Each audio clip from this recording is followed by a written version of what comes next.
Hey guys, wanted to get you one last video of Sophie before she goes home tonight.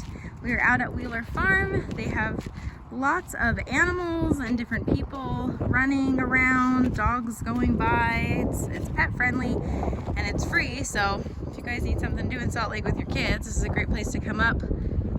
Took Hetty here yesterday, so really awesome stuff. Now, what we're working on is just all of her obedience, running through her obedience around things that make her nervous. A big cow, she's like, oh my gosh, I don't know. So Jess is asking her to sit right now. This cow was doing that yesterday. He's like, I need more food, what's going on?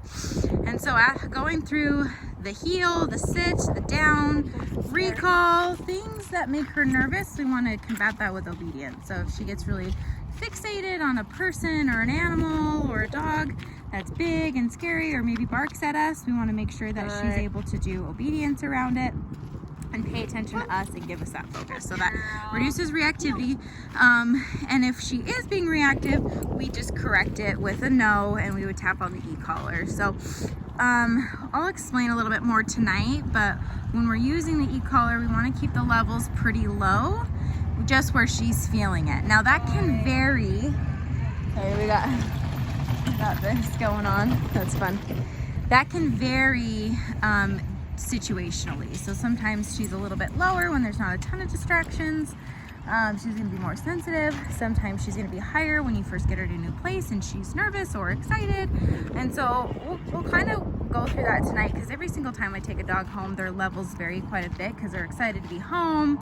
And so we want to make sure that we're working levels where she can feel it.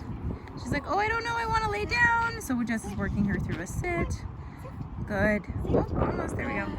Good girl. Good. So sometimes downing on a sit is when a dog isn't really paying attention to us. So she's more aware of the environment than she is us. And so for a lot of people, they're like, it's good enough, she could down. But for us, we want to make sure she's doing exactly what we're saying. And when she wants to down on that sit, we pull her up into a sit and make sure she's really listening. Good girl, Sophie.